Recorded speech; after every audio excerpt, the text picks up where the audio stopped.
Hi, Sonia. Hi, Hi, Sonia. Sharon on the net. How are you? I'm good. How are you? Good, thank you. You got your cast off. Show you around. Yeah, the cast is off. A little work is needed, and then it'll be right as rain. Awesome. That's really good to hear after such a long time. Yeah. We're going to talk today about something that happened last August. So, August Hmm. 2025. So, we're going back to at the end of July, the earthquake happened in Russia. Oh, okay. Earthquake. Do Yeah, you very, very recall fun. that? What we noticed here was that our waters became massive, like massive, huge waves, and it started dredging out the beach. And so it was pulling Hmm. out all the sand. Kind of around the 20th of August, my daughters arrived. We were having discussions about kind of clearing out things that had happened. And it was difficult because I was basically sharing with them that the person that they had seen as their mother was actually just a front for myself. And that in actual fact, in many ways, it was just a lie to help us all get through, or I was still pretending that everything was okay, kind of thing. But there was so much brokenness behind that facade, and that facade was actually breaking down. So it was a really difficult time. It was a really difficult time for me to explain to them why why I wasn't really actually the person that I was presenting to them all the time, trying to be strong and trying to navigate them and myself through this 3D world, and that all the shattered parts of me was sitting directly behind that and putting pressure on the 3D facade that I had put up all the time Hmm. and cracking through often at times. And on the first day that they arrived, we went down to our PO beach, PO Beach, that's what it's called. Okay. where we often get things delivered, which we present to you. Yep. And so I could see that, a lot of the beach was fully dredged out, and that it had exposed some caves. Hmm. And I was looking down the beach going, oh my gosh, this landscape is really different. So we're just going to show you some of what we found. So this Hmm. is a side view, and so you can start to get an idea of the depth of some of these walls. Um, You I can keep see. getting it's like a facade that fell off the walls. You know how you can have brick walls or what have you, and then you go over and Mhm. you facade it with spackle or concrete or something, and then you mark it out so you can put a design in it. It's Mhm. like the facade over a building. So basically, block, huge, enormous block. That's why you have separation in between them. Big, huge block. That is like lava, ash from lava, lime, and seawater. And they make this mixture up and it's spreadable. Depending on how much seawater you put into it, you can make it firmer. And that was actually spreadable. And it would go over the whole outside of the buildings. Hmm. It's a part of a building. Yeah, the sand used to come all the way up. There wasn't that underneath overhang. Hmm. So we none of this was visible prior to this time period. Wow. Okay. Yeah. Um, A part of this island was actually inhabited by giants. I don't know how else is 35, 40 feet, 60 feet, huge giants.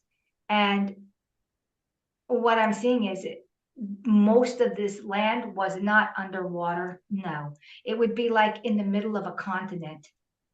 So the waters have come in and submerged everything. So basically, you're looking toward the tops of these enormous edifices, these buildings, is what I'm actually seeing. This was probably about 6,000 years ago, at least 6,000 years ago. And see all the what looks like blasts? It looks like this place has been blown, like it's had weapons, some kind of weaponry. Yeah. Yeah. I always talk about the Lichtenberg markings that are all over this snow globe realm. And it's done by the moon that was brought in, which is literally, it's just a holographic thing around the Death Star, because it's like the Death Star. And it had come in and taken out a lot of the beings that were here. So yeah, the energy weapon is like a dew weapon. It's an energy weapon. So it's a dew weapon. But it left enormous. I mean, this dew weapon was huge. I mean, it wasn't a little tiny ray coming in, it was enormous. So the dew weapon from that Death Star moon just devastated this entire snow globe. That's why you have these Lichtenberg markings everywhere. And they created the mountain ranges and what have you. A lot of what we're living on is dead things. Dead things. So the weapon came in, it literally, because flesh acts differently than crystal. Okay. Yes, some of the flesh can turn into crystal, but before it's crystallized with anything, because of the mineralization, I mean, we can do that now and petrify something with just the right salts and things. We have places on Earth where we have natural salts dripping and it petrifies things. There's a couple of places in this snow globe you can hang tennis shoes or whatever, and within a couple of weeks they're petrified. So basically, that Lichtenberg, the markings, because it was more of a fleshy kind of a reality beings, it acted like if somebody were to laser you. If you got hit by lightning, okay, this is a prime example. Everyone go look this up. People who have been hit by lightning, the victims, and look at their skin. It is the Lichtenberg, and it raises everything on your skin. So you'll have these markings wherever you got hit by lightning, if it didn't kill you, or even if it did. And it actually raises the skin. This is how our mountains were actually created, because these were live, living beings at one time. And they were so enormous that when they fell, then eventually they got petrified because of the waters that changed. And oh God, there's just the whole thing, how the waters even changed to become the mineralization and washed over everything and petrified everything. Petrified wood, petrified dead animals, beings. Some of these beings were as big as mountains. As big as a continent. I mean, when you actually go out and realize we've been so shrunk down where we are now, and what used to live in here was animals the size of a mountain, people the size of a mountain. And they died because one of the main reasons that reality died is because of that Death Star weapon. Killed everything. It fell. Where it landed, it fell. And then it has the Lichtenberg markings all over these beings that had just, were alive. It did the markings, just like being hit by lightning, as it would on flesh. Boom, mountain range, boom, mountain range, boom, mountain range. But it's actually from electricity and flesh. Mm. That's just a whole nother story. When you look at Manga, is it a giant then that we're living on? Giant dragon. Right. There were more than humans. There was all kinds of things. The Mhm. whole top of Africa is a dragon that has a fish. I was watching, and everyone go check out Mud Fossil University. And he had taken scans and found that all of our things we just think is Earth was actually biology at one time. And he does chemical analysis. The iron that bleeds out of rocks is actually blood. And then I started looking into what killed all these things. And I saw the Death Star that got pulled in. And it's like, oh my God, it's disguised as the moon. That's why it has only one face and why we have two moons. And I'm like, oh my God, they killed everything. They shrank it down to control it. And when you say they, The fallen ones, the fallen angels, the dark ones, they can morph into different people. They're the same person, but they have the technology to morph into different people. They live for a long time. They can live up to 1,000+ years or more and extend life with their technology. We know them as our movie stars that have been around. They keep rehashing themselves as different people. They give themselves an artificial death. They can even play multiple roles. There was so many types of different rock formations. Like you can see all of this looks like it's been melted. Yeah. Like melted shells. And then when you got into these caves, because these all got dredged out. I mean, when you're looking at that, can you see how many different types of? Yeah. That's from the let's call it the death ray. Or I don't know, whatever you want to call it. Yeah. When they use this technology, they have scaled that technology down to something you can hold in your hand also. So the technology isn't just on the macro, it's also on the micro. So yeah, everything got melted in here at one point, and then it got mineralized into petrification. So then this is the after effect. This is what you see after something's been melted and then mineralized, petrified, for lack of a better word, petrified. And you can always see melt marks because it flows. It's not, it loses distinction, and it has soft flowing kind of a feel to it. Well, Like melting flour. What's interesting with this cave and with a lot of the places around here, how you've got the different melted surfaces. So it looks like bone, flesh, blood, organs. When you're talking about the giants, and I look at these sorts of caves, for me, I can see that here because of the different substances that have all melted at the same time. What it looks like as different substances, because they're different colors. And this is all covered back in now. So if you went down there now, you wouldn't see this again. Wow. Yeah, that's definitely a living flesh that was melted and then petrified. Interesting, because we're not just talking about one time frame too. When I see the building material, that's after all of that took place initially. So this did not all happen at the same time frame.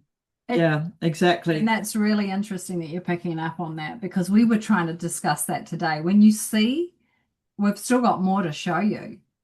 It's like, well, how did these get here? Because it had to be a different time frame. And yeah. So we've, on the beach, you've got that underneath the sand.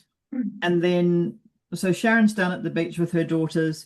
She sees all of the sand is gone and there's walls everywhere. This whole wall story also becomes like a mythological process of symbology. And Mm.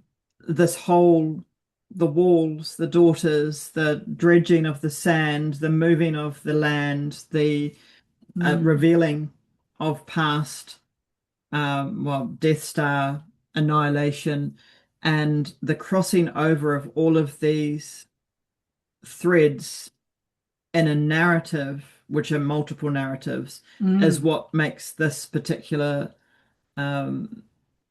story that we're sharing with you so powerful to us, and why we wanted to share this one with you.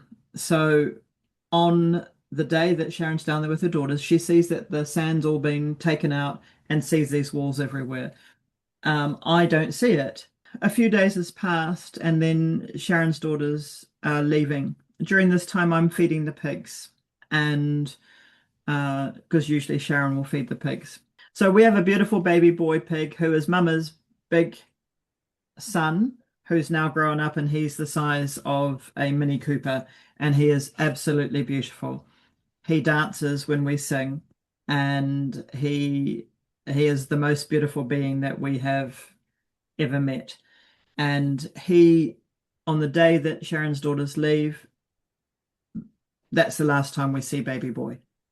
And so she never got to see him because I fed him during that week. We look everywhere for him and realize that he's potentially gone. Everybody is saying to us that they don't know where he is, but he's a giant pig. He's not going to disappear. And he comes here all the time. They always come home to us. So now we are going back down to the beach because Sharon wants to show me these walls.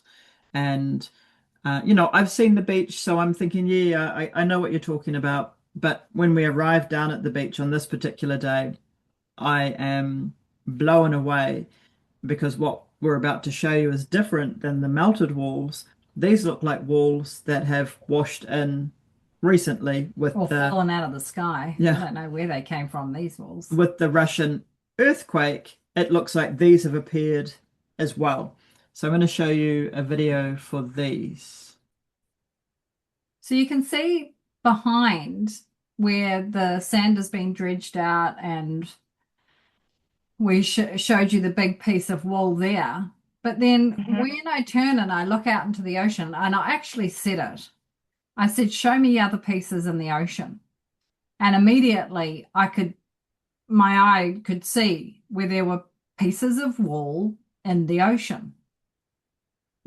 So walked out and started to film them, but was kind of perplexed as to, okay, the one on the beach, it's there because the sand got dredged out and it left that exposed. But how did these pieces get here? And where did they come from? I keep getting, there's a huge city that's not that far from you under the water, a huge city. And with those earthquakes, it did a lot of, it's like a pebble throwing it into a pond and it makes all the ripples. But what happened in Russia was huge. And what it did was it sent quakes through the water, and it literally got the water to start moving and creating like a whirlwind, and it was lifted up from not that far from you and brought in from loose pieces from the city. Wow. And what city is that? Can you see anything about that city? I see a really big city. It's under the water. It's not that far from you. Actually, it's deep. And this does happen a lot where things are done in this snow globe where they're messing with technologies and they're testing things out, or something goes off like underground. I'd almost call it like missiles, but they're not really missiles. I guess they're kind of, and they cause explosions. And anything that happens in the water, when you displace water, you know what water does? It creates like throwing a rock or a pebble in the pond. And if it's big enough, it can create tsunamis. Mm-hmm. Mm-hmm. Mhm. Yeah, the water was massive at that time. Mhm. And water can lift anything. You don't Mhm. even think so, but water can move a car. You only need what, 1.5 foot of water that's moving fast, and it can literally move a car. Mm-hmm. And so that's a different type of build than the first one that we showed you on the shore. Mhm. Yeah. Yeah. And so what kind of time frame is so that city still lived in There. right now? No, it's been flooded out a long time ago. It's been drowned. It's like a lot of these places that are under the water, they're remnants of what it was before the waters came in. They just found something about 15 years ago off of, I think it was Cuba, an entire epicenter with pyramids and everything. They'd been excavating, and they didn't just find it, they finally went public with it. So they're just, it's like the Bermuda Triangle. There's a huge city down there. And of course, they're not even acknowledging that one because of the crystal pyramid that's down there, with the biggest pyramid in here. But we have a lot of epicenters. There's one off of Peru. There's a huge epicenter off Peru. It's under the ground. Some of it's only like 60 feet down. I mean, it's a huge city off the coast of Bimini. My God, the entire, where it used to be Mu, Lemuria, and Atlantis, these were all above the water at one time. It's not that the water that it sank, nothing sank. The water came in and leveled off. So that stuff was below sea level. What we call sea level now, there was not that kind of sea in here. So we have all these places.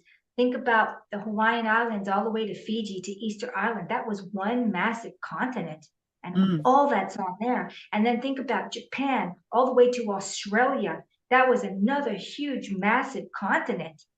So, Mhm. and then the entire middle of the Atlantic Ocean, there's a huge continent that goes all the way down to Cuba, all of this, and up to Portugal. That was one massive continent. And they're finding stuff now, and it's like, it's always on the down low, but eventually stuff does leak out. But no, we didn't have the water in here like that at one time. So when it came in, water levels. And would you say that those walls are from Mu, from that time frame? I would think so, yes, absolutely. Um, we had lost, when we lost Mu, Atlantis, and Lemuria, those are 3 different places, by the way, and different parts of the snow globe. It was relatively over a short time, Mm. basically. Um, mhm. Mm. It was within one generation. Wow. If you need a time frame, a person's lifetime, one generation. Wow. Mhm.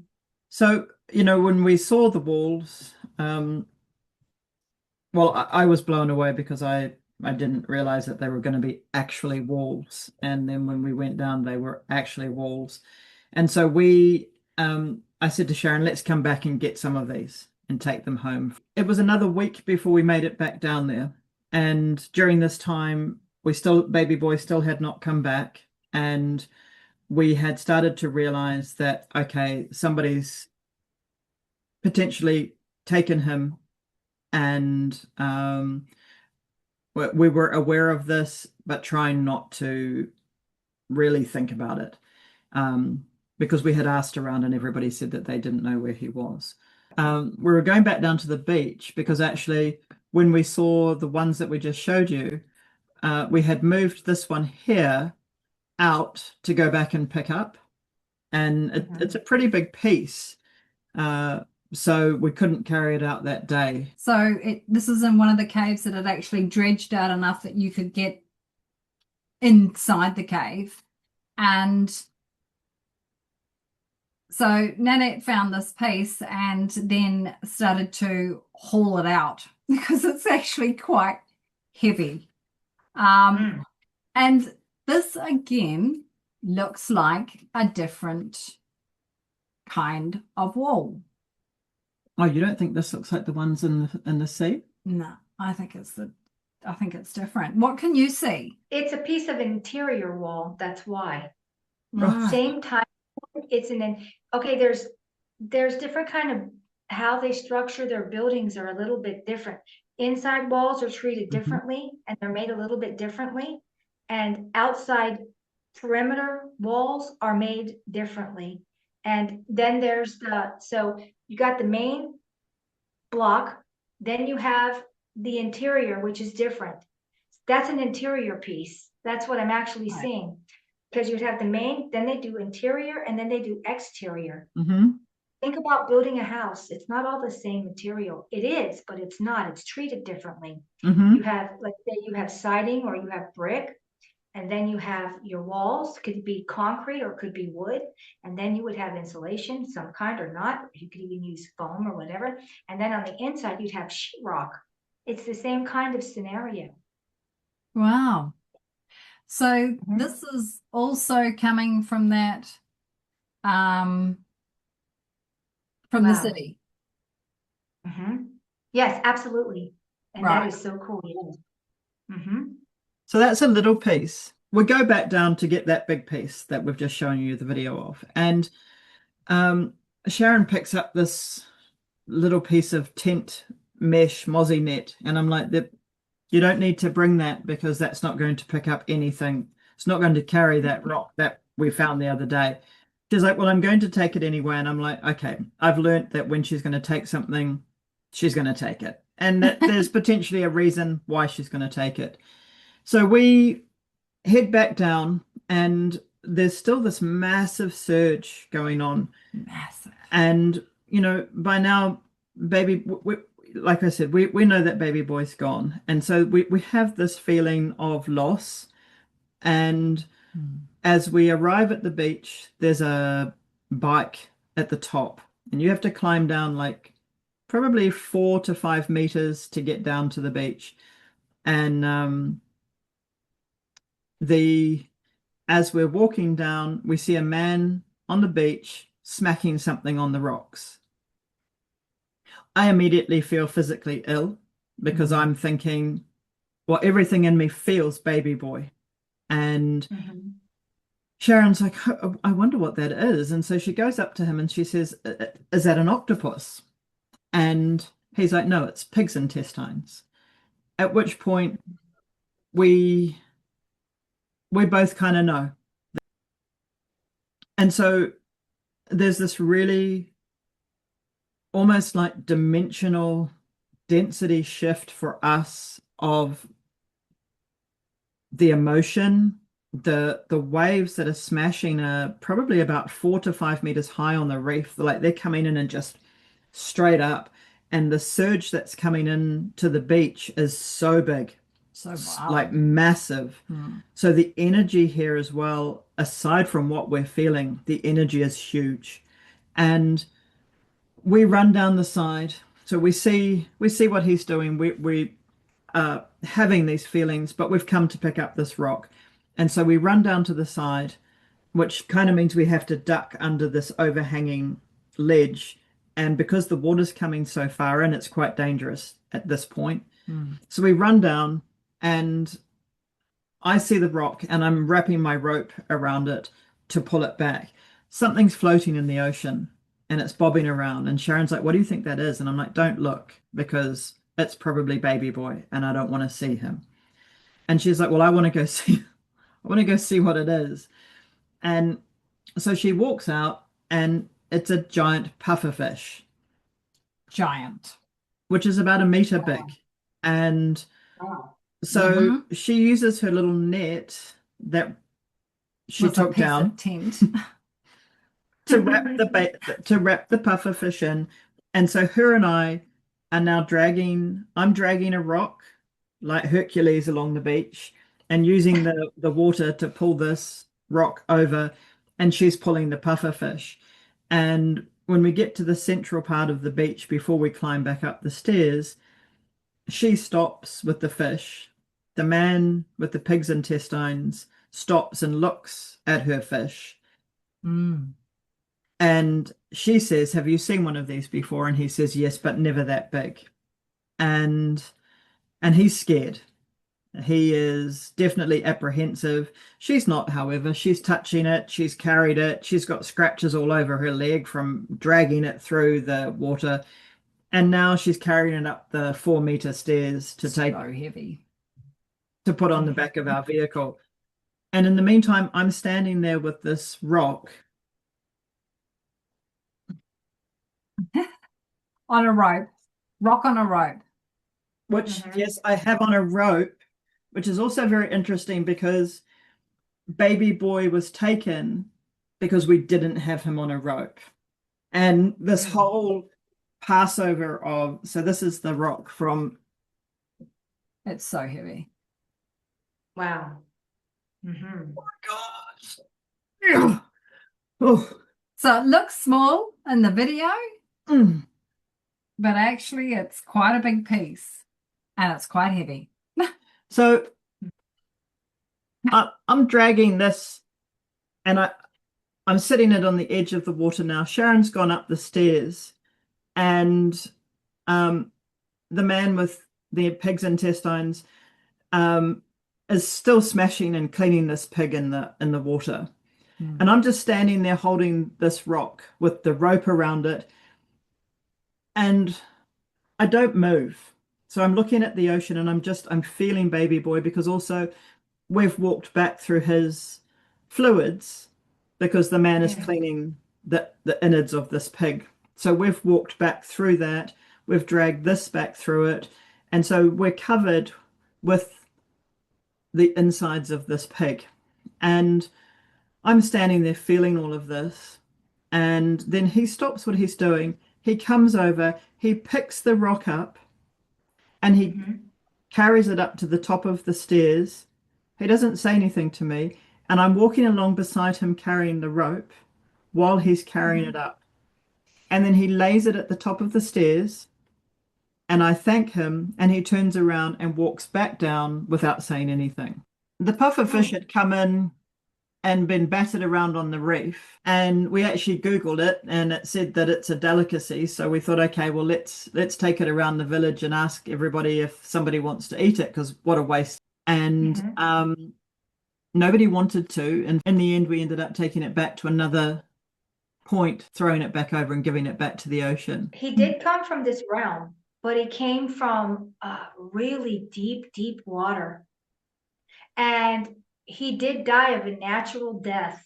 Nothing killed this puffer fish. Basically, it took a little while to wash to a shoreline, but it was dead for at least 2 days. At least 2 days. But it came from a really deep underwater region. And he's not the only one.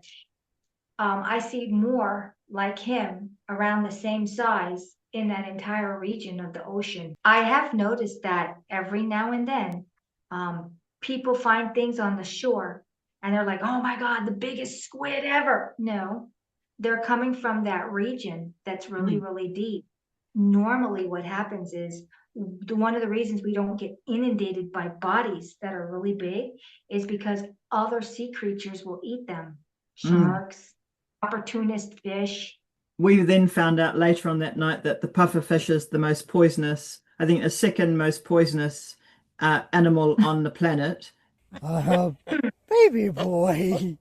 You're my beautiful boy, eh? You're my beautiful boy. He was a talker. That's him telling parables. Yeah. Aw. That's him with his mother. That's Xena.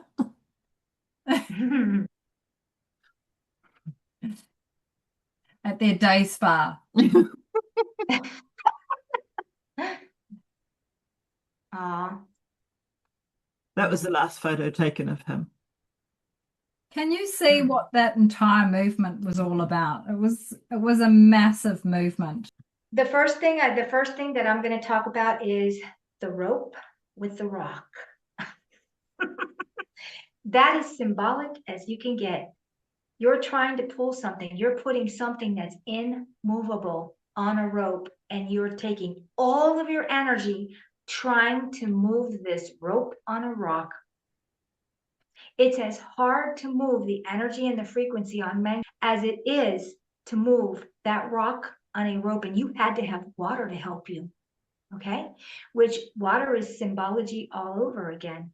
Water is a medium, and the medium is it was helping you. It's water. Water can do a lot of things. It can destroy, it can create. It's the life of.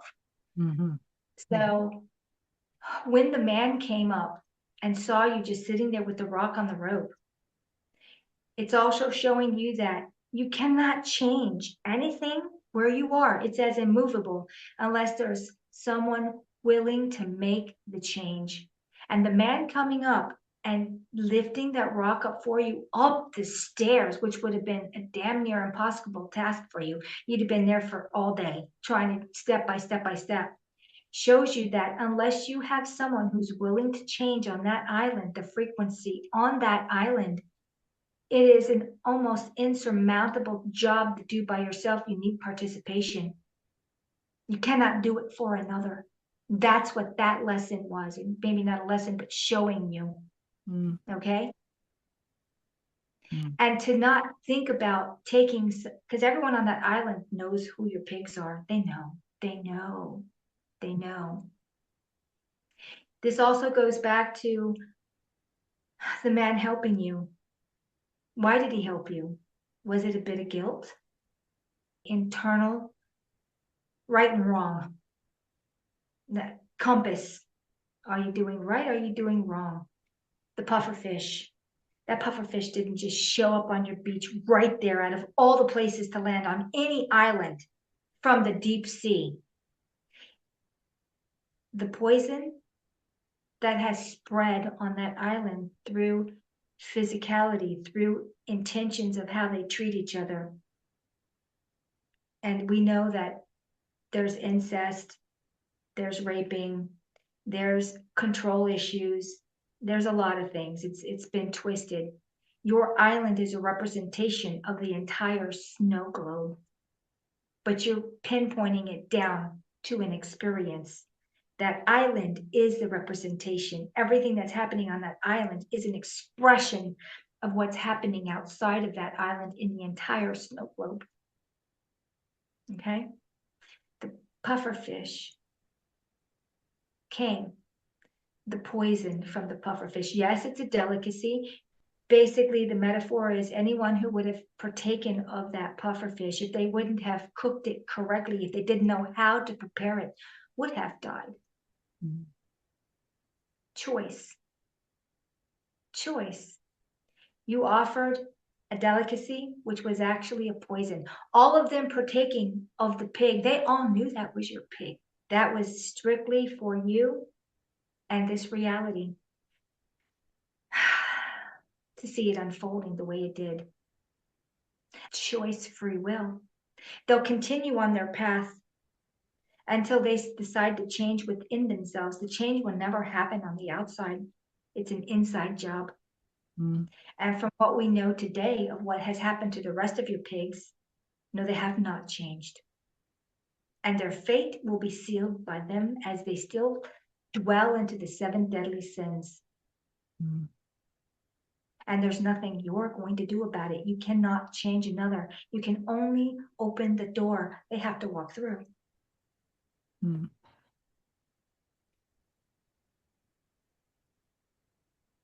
Yeah, it's interesting because our pigs we've treated like our family members.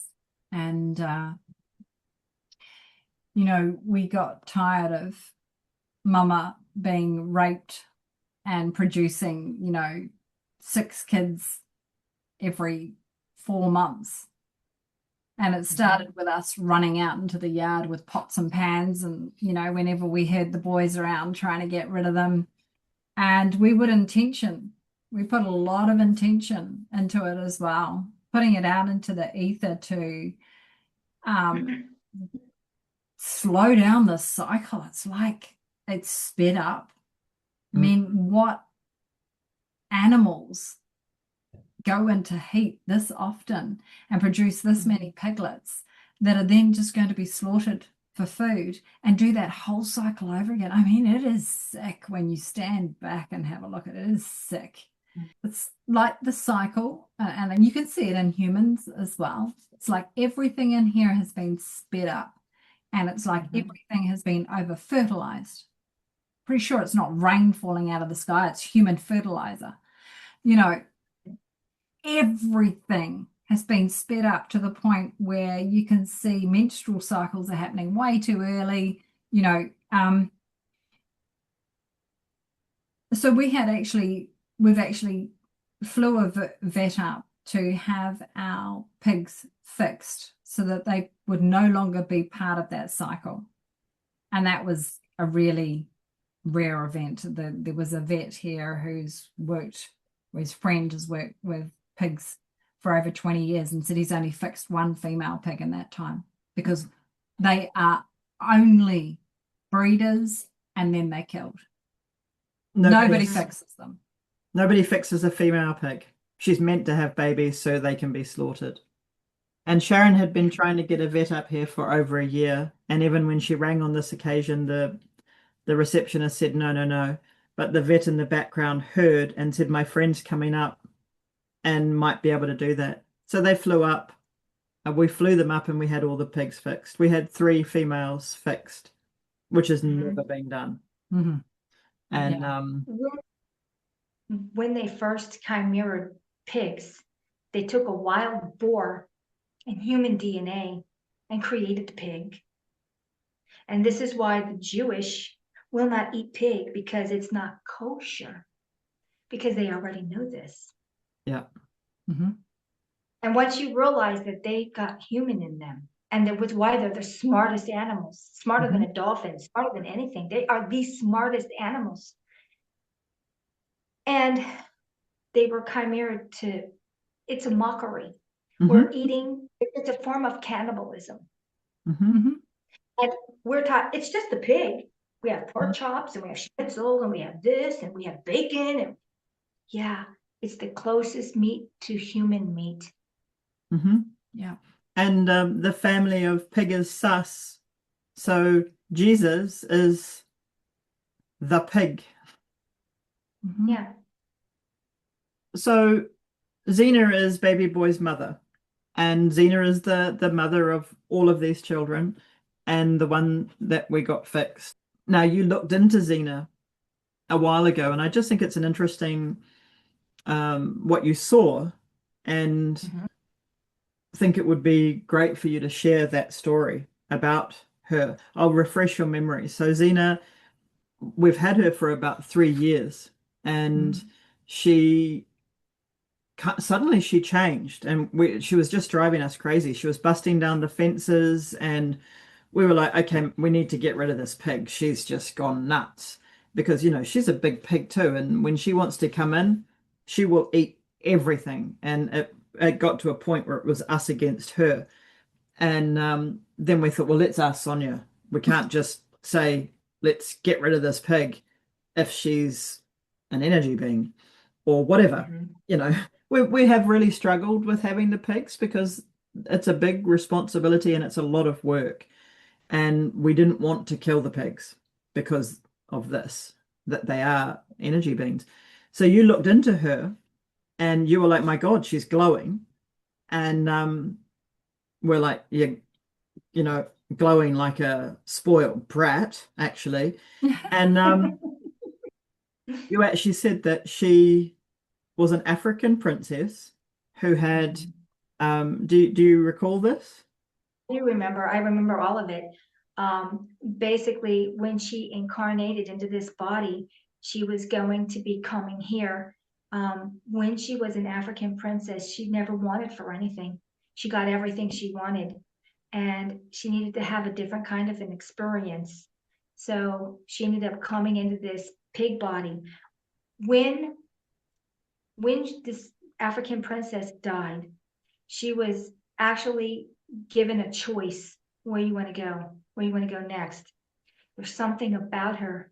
She has represented swaths of land when she was the African princess. Everything that was underneath of her reign, she completely controlled how life went on a daily basis. Okay. So when she went into this life as being a pig, she still remembers who she is. Here's the thing. Yeah, you can She still tell, Sonja. remembers who she is. She's not like us. She didn't get wiped. She's not been wiped. Mm-hmm. Yeah. So when I look at her and I see that you told me that she had a mark on her, rope mark, she had chewed that off. That's how she got free. She's smart. Mm-hmm. She's smart. She's not just a pig. Mm-hmm. Had really gone through something to see her baby slaughtered, because she watched him being slaughtered. She won't probably be leaving for a long time anymore. She's going to probably stay there. She's probably not going to take off like that anymore. Yeah, she hasn't since she's come back. She's not going to leave. She was traumatized. See, this is the other thing that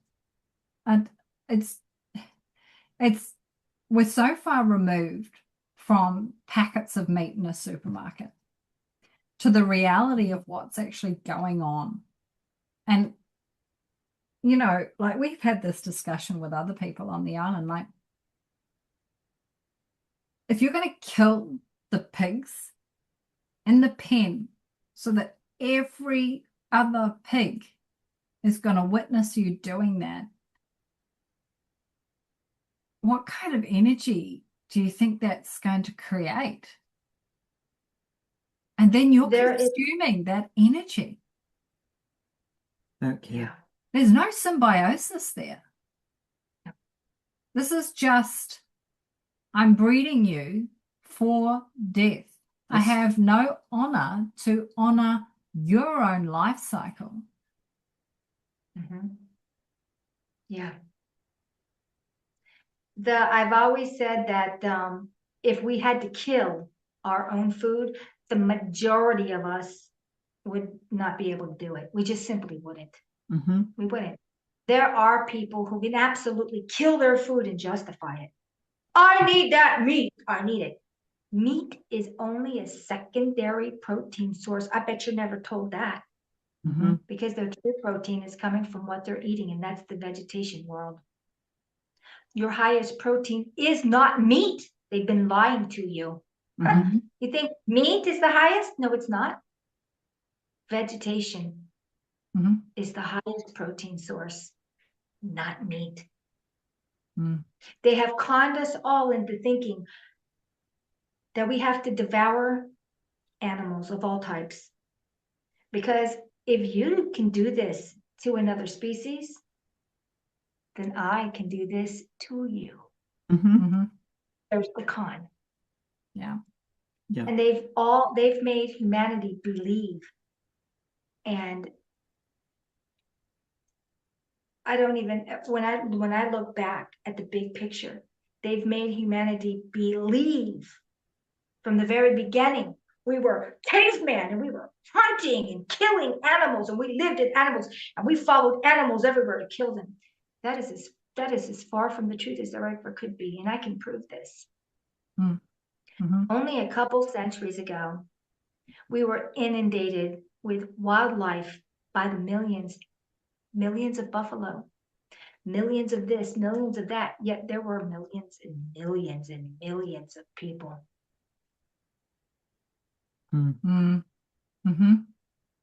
What were we eating? What weren't we eating? We weren't eating animals. No, because you're consuming death. Yeah. You're basically invoking death. You're saying I'm pro-death.